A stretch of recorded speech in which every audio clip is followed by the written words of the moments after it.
సంగారెడ్డిలో బీరయ్య యాదవ్ ఆధ్వర్యంలో ఐబీ నుండి కొత్త బస్టాండ్ వరకు నిరసన ర్యాలీ.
భారతదేశానికి పరిపాలనకు శ్వాస జీవితము అన్ని కూడా మన భారత రాజ్యాంగాన్ని అవిశ్రాంతము కష్టపడి చెమటోడ్చి మనకు అతిపెద్ద రాజ్యాంగాన్ని రాసినటువంటి మహనీయులు డాక్టర్ బాబాసాహెబ్ అంబేద్కర్ గారిని అదే రాజ్యాంగం ద్వారా కేంద్ర హోంమంత్రి అయినటువంటి అమిత్ షా గారు నిండు రాజ్యసభలో ఏదో కూరగాయలు అమ్మినట్టు అంబేద్కర్ అంబేద్కర్ అంబేద్కర్ క్యా ప్యాషన్ అన్నాడు. ఇది ఎంతవరకు సమంజసము?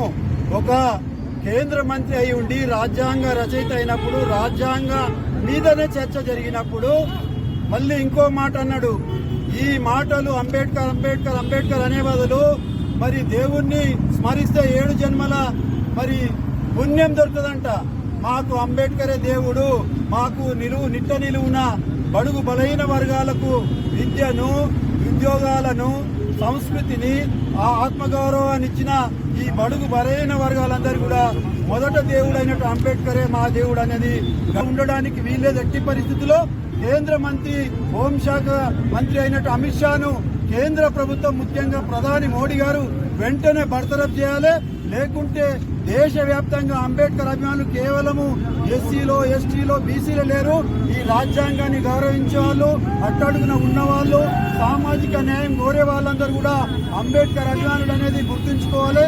ఇప్పుడు మరి 60% ఈడబ్ల్యూఎస్ రిజర్వేషన్లతోటి 60% పోయినాయి. ఎస్సీ ఎస్టీలది 22.5% అయితే, బీసీలది 27% అయితే మరి 60% మరి వాళ్లకు దేవుడైనటువంటి అంబేద్కర్ గారిని ఈ విధంగా మరి హేళన చేయడం, మరి మనుస్మృతే గొప్పదని వాళ్ళు చెప్పడం.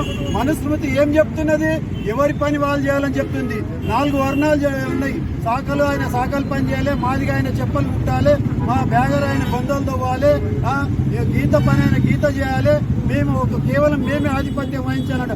ఆ మనుస్మృతిని తగలబెట్టింది ఎవరు? అంబేద్కర్ గారు.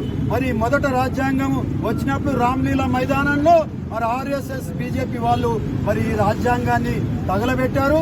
ఈ భారతీయతకు సరి అయినటువంటి రాజ్యాంగం కాదని అంబేద్కర్ అని మొదటి నుంచి వాళ్ళు విమర్శలు చేస్తున్నారు. మొన్న ఎన్నికల్లో కూడా రాజ్యాంగం మారుస్తామని అన్నారు. 400 సీట్లు ఇస్తే అది ఆ మనసులో ఉన్న మాటని అదేదో తొందరపాటులో చెప్పిన మాట కాదు. బేషరతుగా ఈ దేశానికి క్షమాపణ చెప్పాలి. ఆయనను మంత్రివర్గం నుంచి బర్తరఫ్ చేయాలని అన్ని దళిత, బహుజన, బీసీ, ఎస్సీ, ఎస్టీ, మైనార్టీ సంఘాలము ఈ సంగారెడ్డి తరఫున డిమాండ్ చేస్తున్నాం.